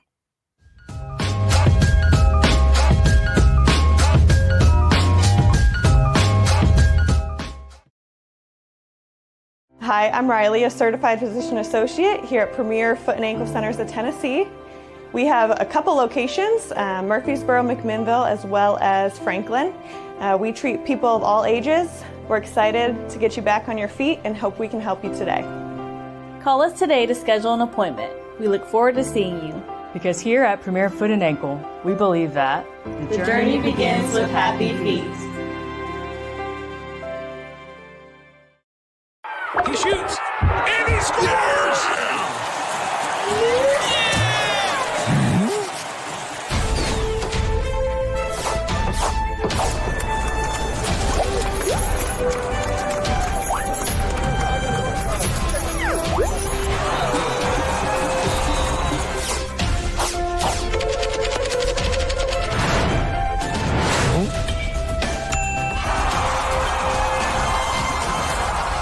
Whether you're an athlete or a weekend warrior, when it comes to your performance, don't settle for anything less than excellence. We're proud to announce that Mid-Tennessee Bone and Joint Clinic is now Tennessee Orthopedic Alliance of Columbia, where we are redefining sports medicine and orthopedics. Tennessee Orthopedic Alliance's team of expert sports medicine physicians understands the unique demands of your body. TOA Columbia specializes in personalized orthopedic care, offering state-of-the-art treatments for everything from sports injuries to joint replacements. Learn more at toacolumbia.com. With Lee Company technology, the best handymen are hands-off. Lee Company techs have been using visual findings and other smart technology tools for years to add transparency and virtually take customers along. You see what we see, whether we're in a crawl space or on a roof. With Lee Company, technology helps us help you, no matter what's happening in the world or at your house. Jones & Lang Sporting Goods here in Columbia has been outfitting teams, officials, and anybody else from T-ball to college for 50 plus years. Be sure and check them out at 931-388-8060 or online at jonesandlang.com. Jones & Lang Sporting Goods, the look of a winner. Zion Christian Academy, zioneagles.org or 931-388-5731. You can schedule your appointment. Go tour their campus. It is beautiful over there, and you're definitely going to want to see it. Again, it's zioneagles.org. Give them a call, 931-388-5731, and schedule your tour today. Piggly Wiggly, located in Neely's Mill Shopping Center, is Columbia's locally owned and operated Cost Plus 10 grocery store dedicated to serving the community with low prices and smiling faces. Piggly Wiggly offers fresh, hand-cut meats daily, as well as daily hot plate lunches from their deli counter. You're certain to see smiling faces and a helping hand when you're here at Piggly Wiggly. Come by and check out our fresh produce, high-quality meats, and more. Down home, down the street, we'll see you at the Pig.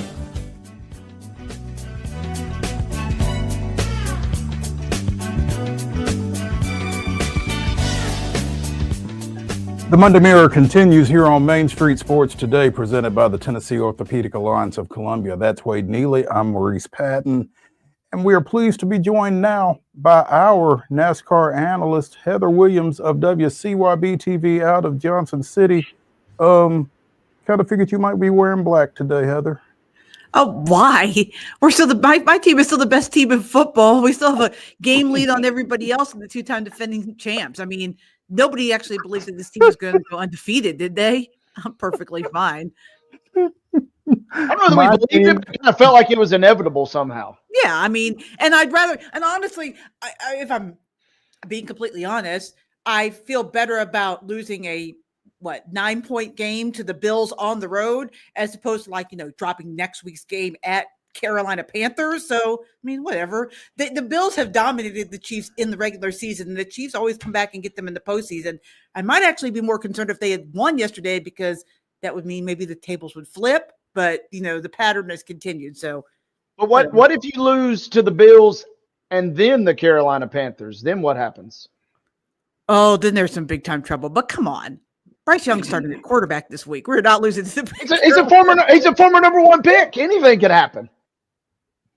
So is Marcus Russell. I mean, I tried. I can't. I'm not buying the Panthers hype either. You couldn't even sell that with a straight face, could you, Wade?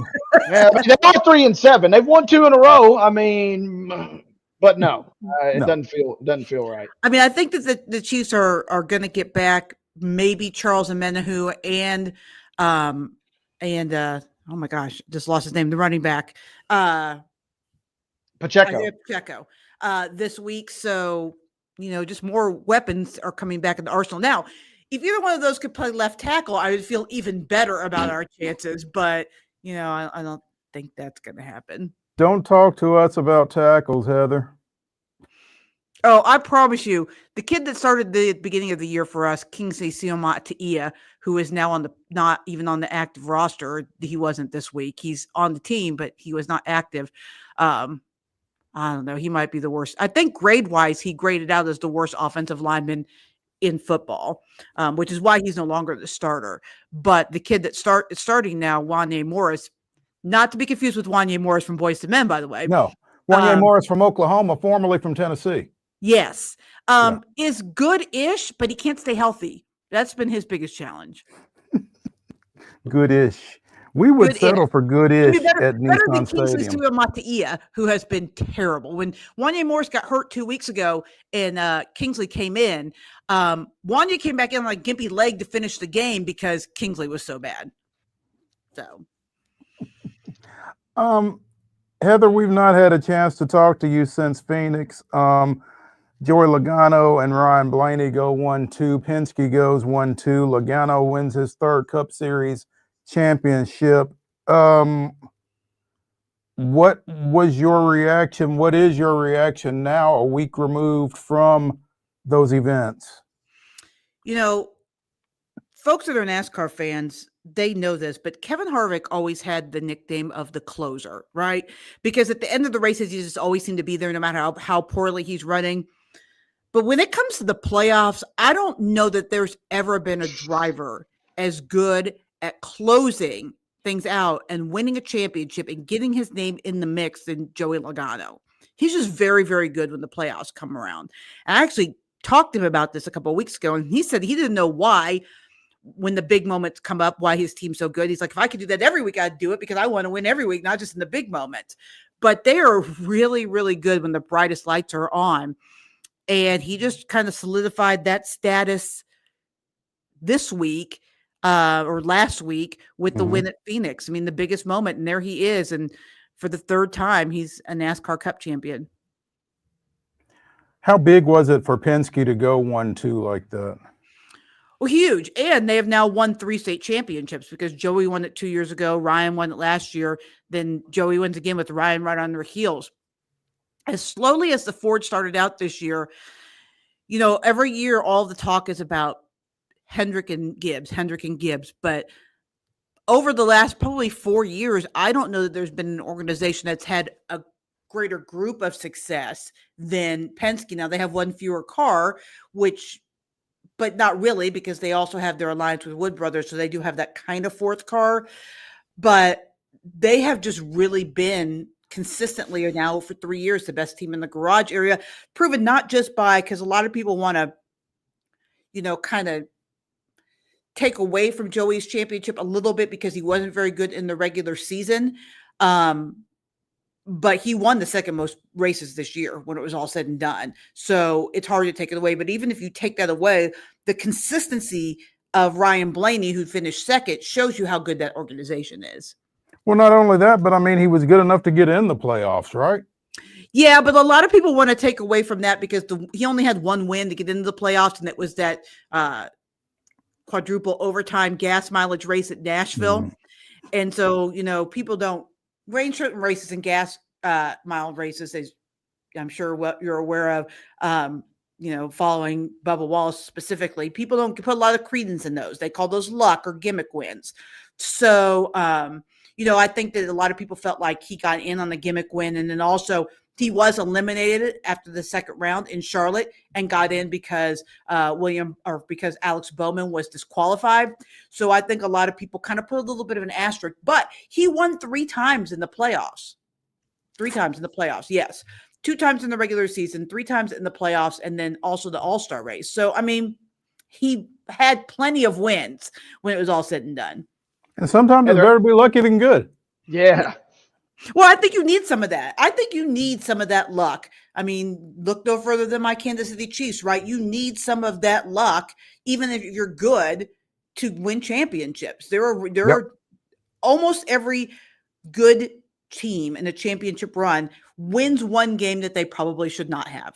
I mean, that's just the way it goes. I can think back to the national championship Tennessee Vols team. There was a game, I think it was Mississippi State that they won. No. It was Arkansas. It was Arkansas. That's right. It was Arkansas. That people they shouldn't have won. They really shouldn't have won that game. And I thought you guys were going to mention the pass interference they didn't call against Syracuse in game 1 of that season when Donovan McNabb was robbed of beating Tennessee. I digress. No, you digress. Absolutely. But it just goes to show you. I mean, in every sport, you need a little bit of that luck to be successful over the long haul of a season and in the shorter, compact run of a playoff. And so it's hard for me to take away from a guy who won as much as Joey, who's as good as Joey. And when the organization just shows top to bottom strength, because all 4 of their drivers, including Harrison Burton, who was their kind of satellite driver, made the playoffs. And then other than Harrison, all 3 of them advanced to at least the second round of the playoffs. So it's just really, 2 of them win the championship 4. It's really hard for me personally to take anything away from what Joey did. He did what the system called for, and he was the best at it. Heather, we talked about Logano, but let's kind of big picture. This season, man, this season is so long. Top to bottom, I guess. How would you grade in terms of whether it's entertainment or the amount of racing that we got? Where do we stack up? And, what are kind of some key storylines to look at over the next couple of weeks? Because it feels like they'll be racing in 2 weeks practically. Not 2 weeks, but 3.5 months, middle of February, we're back at it. Let's go. 2 weeks after or 1 week after the Super Bowl, we're Daytona 500, and the week before we're running the Clash.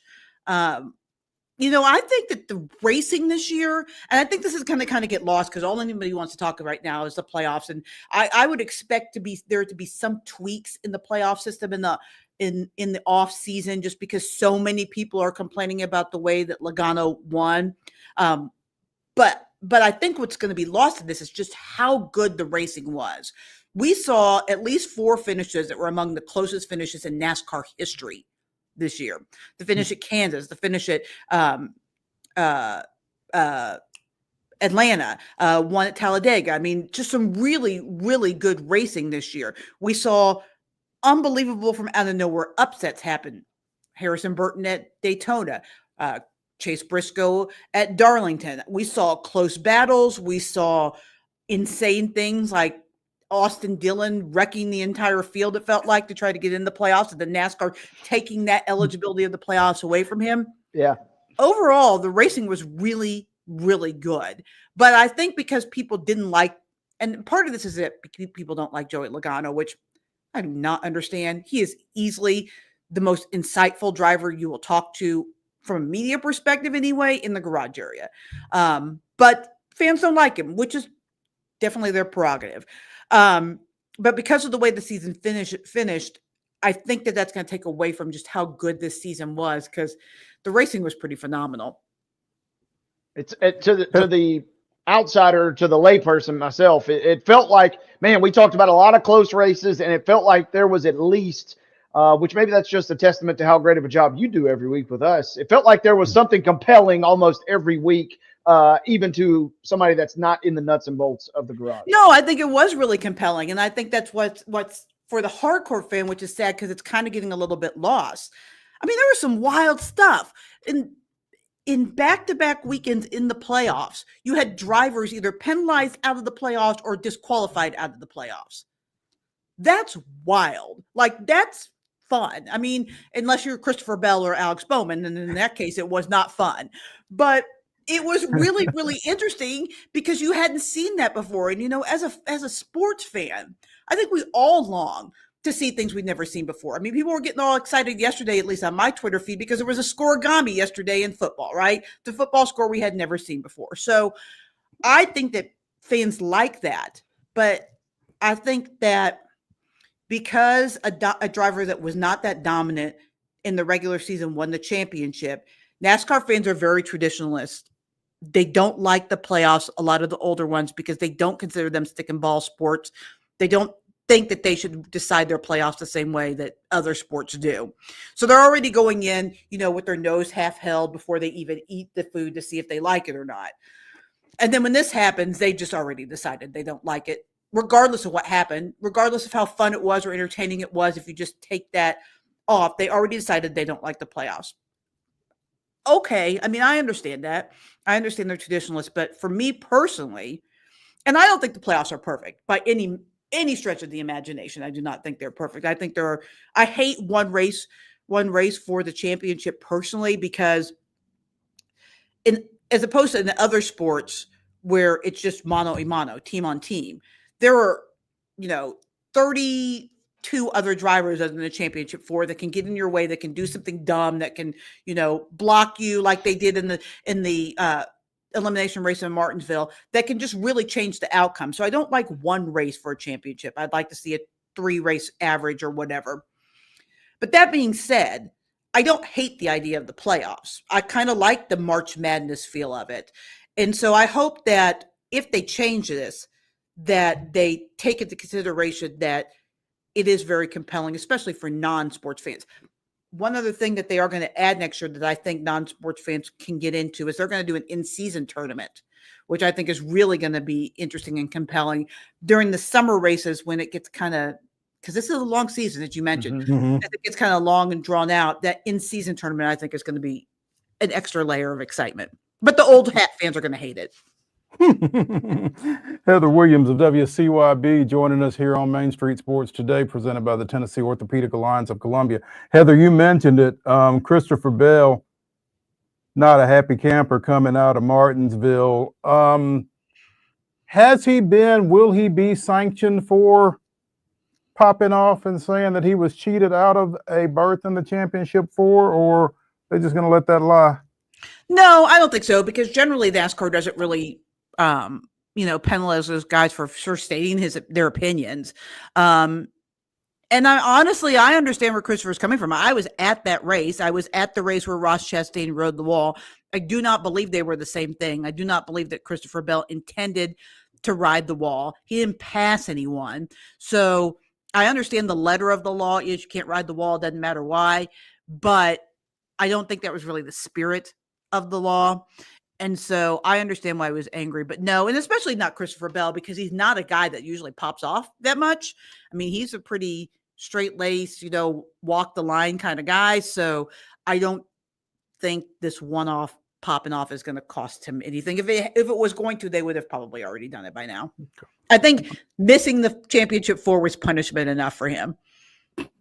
There you go. What is the latest on the 2311, and I forget the other team. Front Row Motorsports. Front Row, there we go. And the NASCAR beef that has made it to the courthouse. Well, so first of all, Front Row Motorsports, Tennessee-based owner. He's from Morristown. So, there's kind of a little interest here, in Tennessee wise, especially in East Tennessee, because it's not that far from the Tri-Cities area. Morristown is not, kind of in between here in Knoxville. Right. His name's Bob Jenkins. But so the latest thing that happened last week, and there were some filings this morning that I haven't really had the chance to go over, but they're more kind of like a timeline filing. But the latest thing that happened was NASCAR dropped the provision in the charter agreement that was basically going to prevent 2311 and Front Row from running as an open team next year. So they are going to be allowed to run as an open team, even if none of this other stuff is solved, because 2311 and Front Row were asking for a temporary injunction so that they could run next season, regardless if this is solved, because I have a feeling this is not going to get solved in 3.5 months. It might, but unless there's a settlement, I doubt that there will be. But so they've dropped the provision. They're going to allow those teams to run as open teams. And I think we talked about this before. That's a lot less money, and there's no guaranteed spot in the field. Now, NASCAR had already previously agreed they're not going to, at the moment anyway, reallocate those charters that 2311 and Front Row Motorsports own, quote, own. They don't really own them, but they don't own them because they've not paid for them, right? Well, they paid for them, but they don't own them. Oh, they paid for them, but they don't own them. NASCAR owns them, and they kind of, I guess, lease them or hand them out, gift them to people to run. I don't know how you would describe that. Some of the teams did not pay for them, like Hendrick and Richard Childress, but the newer teams have all paid for them. But they're not going to reallocate those. So if this ever does get settled, those will still be sitting there waiting for them if they ever do sign the agreement. Okay. So that's kind of the latest. The other part of that is, though, because they're running at the moment as open cars, and if this is not solved, Tyler Reddick, who was in the championship 4, who finished 4th, can leave if he's not on a chartered team. So they could lose their lead driver. And then also there's some of their sponsors have provisions that they can also leave. So, 2311 specifically really wants to get this solved because a lot of stuff is still in limbo for next year, as you mentioned, with the shortest offseason of all sports looming to get it finished. At the same time, 2311's not going to lose any drivers over this, are they? They could lose Reddick. I mean, he has a provision that he can opt out. I don't know if he will. I don't know where he would go. There's really not any openings at the moment, so I don't know where he might end up. There's a driver announcement tomorrow for Roush Fenway Keselowski Racing, but everybody is kind of said, and it's kind of been an unknown secret, a well-known secret, that's probably going to be Ryan Preece. And then there's the open seat that hasn't been announced yet at Front Row Motorsports, but they're in the same boat as 2311, and then another open seat at 2311. But I don't know where he would go, but he absolutely could, if he found someplace to go, he could opt out and go somewhere else. But Bubba Wallace is locked in. He signed his contract after all this was happening, so he's locked in, and he will be in the 23 next year in some form or fashion. Okay. Finally, Heather, Wade and I tried to take this on last week, but we need to get your insight on the passing of Bobby Allison last weekend. Just a true icon of the sport. I mean, it's really hard to put into words like what the Allison family meant. They were kind of the first, I guess, accepted guys from outside that kind of North Carolina block of guys, because before the Allison brothers and the Alabama gang came in, which were the Allison brothers, and then later the son, and then, Neil Bonnet came in. Before then, it was Richard Petty from Randleman, North Carolina, and David Pearson from North Carolina. But you started to get the Allisons, and you got DW, and you started to get people from outside. But they really, gosh, he won so many races. He was so good and really kind of almost made it acceptable to be, the Alabama gang, to be not from North Carolina, to be not one of that kind of clique of drivers from there. And he's just really one of the good guys in the garage area as well. Like, just, losing his son in the plane crash, he still was just always good to people, good to the sport, gave a lot back to the sport.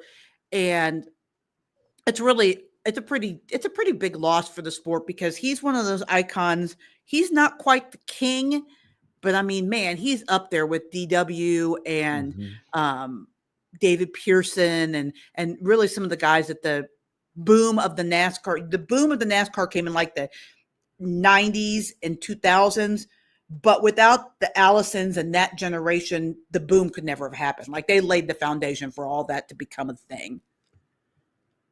Heather Williams of WCYB TV out of Johnson City joining us here on Main Street Sports today, talking a little NASCAR. Heather, we appreciate it. And What's next now? I know there's the big awards thing is coming up, right? Yeah, the NASCAR Awards Banquet is Friday night. It's going to run on tape delay Sunday from 2 to 5, from 3. I'm sorry, your time it would be 2 to 4 on the CW in your area. We are producing a red carpet show that's going to run. I don't know if it's running in Nashville yet. That's one of the markets we're talking to, but it's definitely going to be on YouTube where we get a chance to talk on the red carpet with all these drivers. And then drivers will kind of take the month of December off. And then January, we're getting ready for the Clash, which is the week before the Super Bowl. So there's not much time before it gets rolling. There's never any downtime. We got high school football and all sorts of stuff. You're going to be on the red carpet. Who will you be wearing, Heather? I don't know yet. I have 3 dresses that I'm trying to decide from.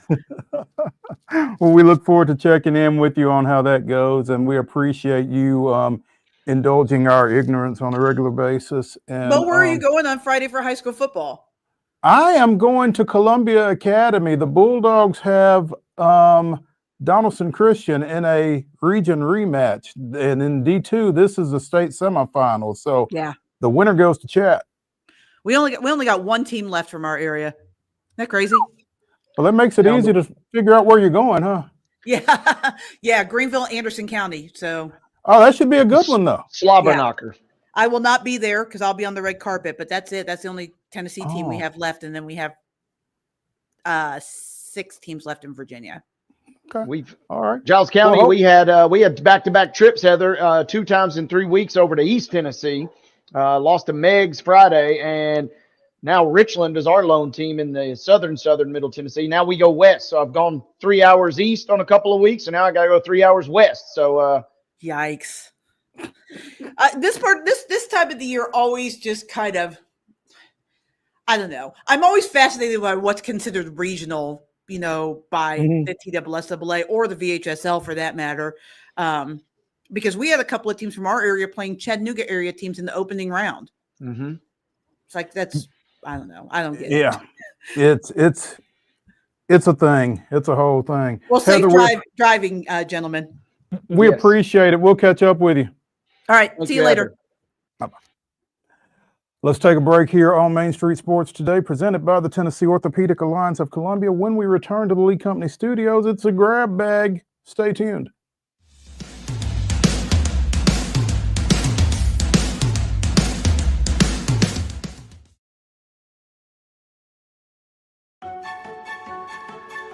So, you want to be a part of the Busy Bee team, huh? Well, how do you see yourself fitting into the organization?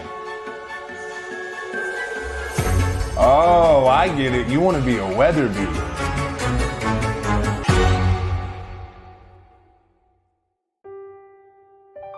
This holiday season, the largest lantern festival in the country returns to Nashville Zoo. Experience more than 1,000 all-new, handcrafted lanterns, towering creatures, magical worlds, and a North Pole village. At the center of it all, the Smashville Ice Rink. Welcome back to Zoolumination at Nashville Zoo. Bigger, brighter, and better than ever.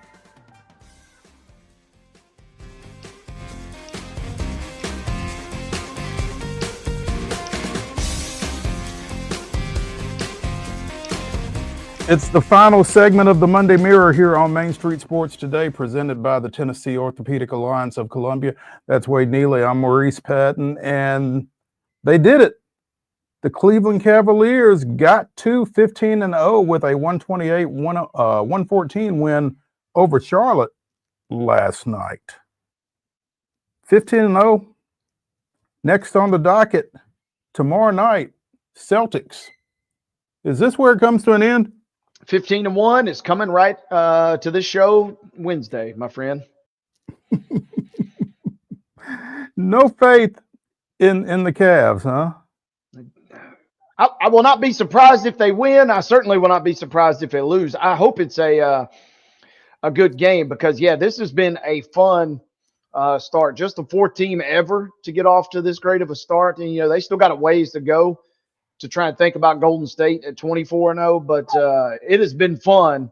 And what we have done, as you and I have talked and some other guests as well, what we've clearly done is we've already got the top 2 seeds pretty much sorted in the East. Everybody else is playing for 3 through 10 at this point.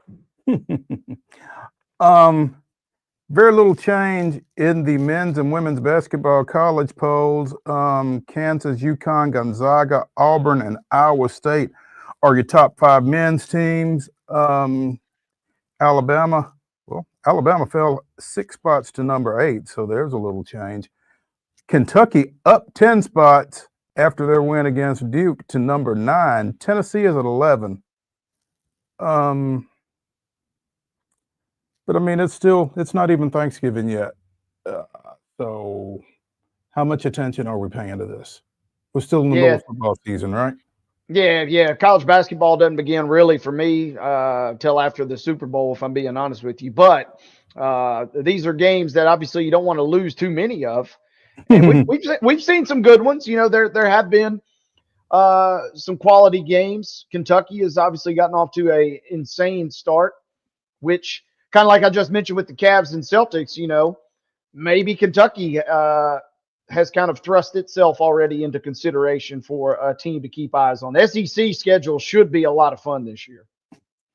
The top 12 teams in the women's basketball top 25 are unchanged.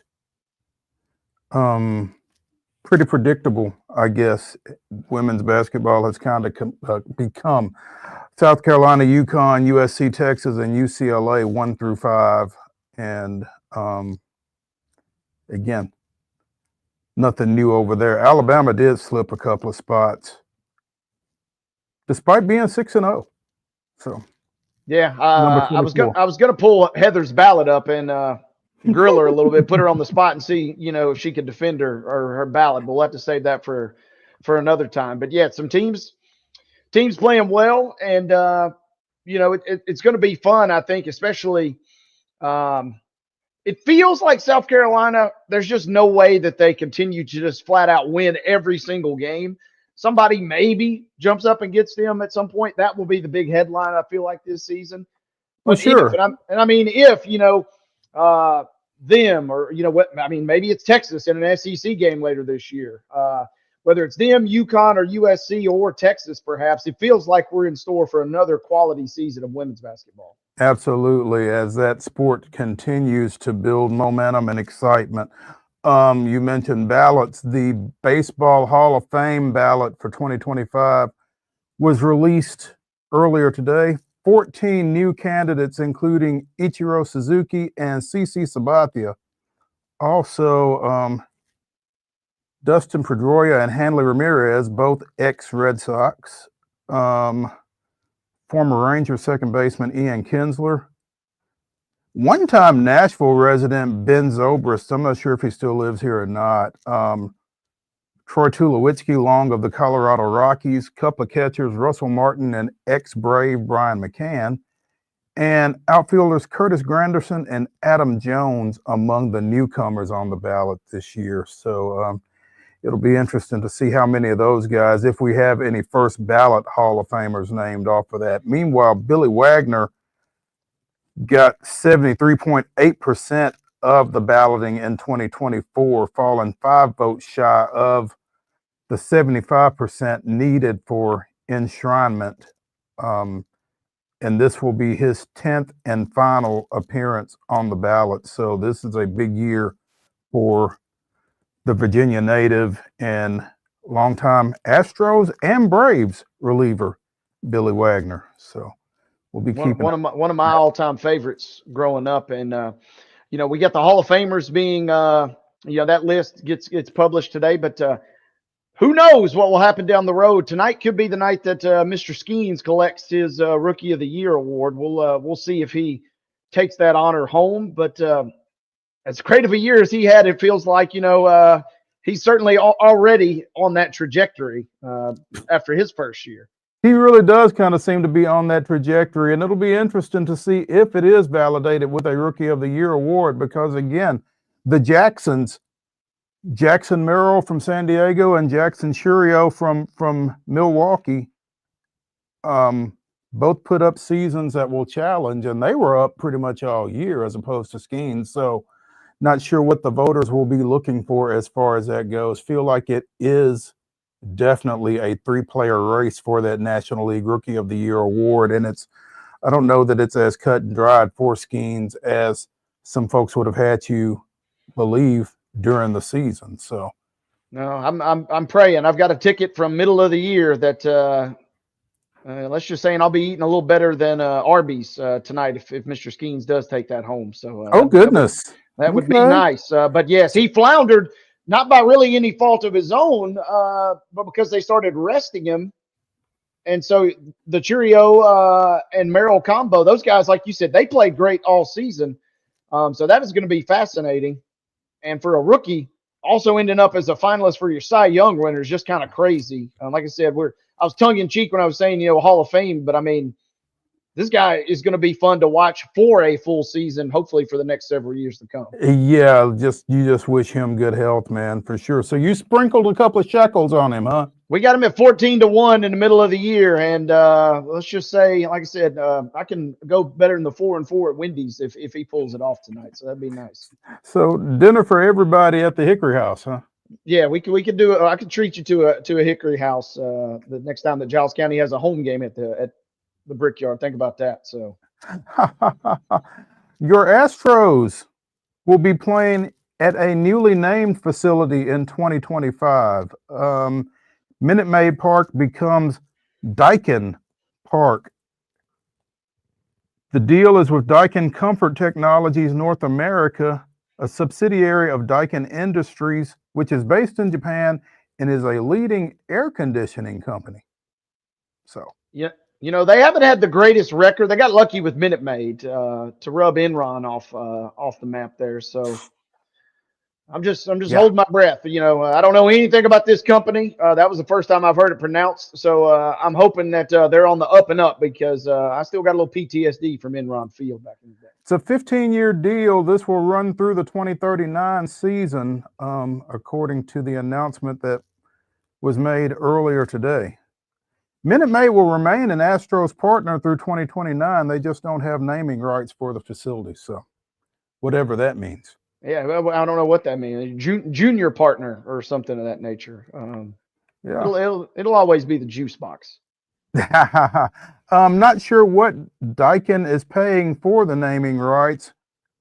At the time that the Minute Maid agreement was announced, it was for 28 years and $100 million. So that was after the Enron situation, as you mentioned. So that's going to do it for the Monday Mirror edition of Main Street Sports Today, presented by the Tennessee Orthopedic Alliance of Columbia. Be sure and join us tomorrow at 2 o'clock, where we will do it all again. That's Wade Neely. I'm Maurice Patton. Thanks for visiting with us. Again, we'll see y'all Tuesday at 2 o'clock.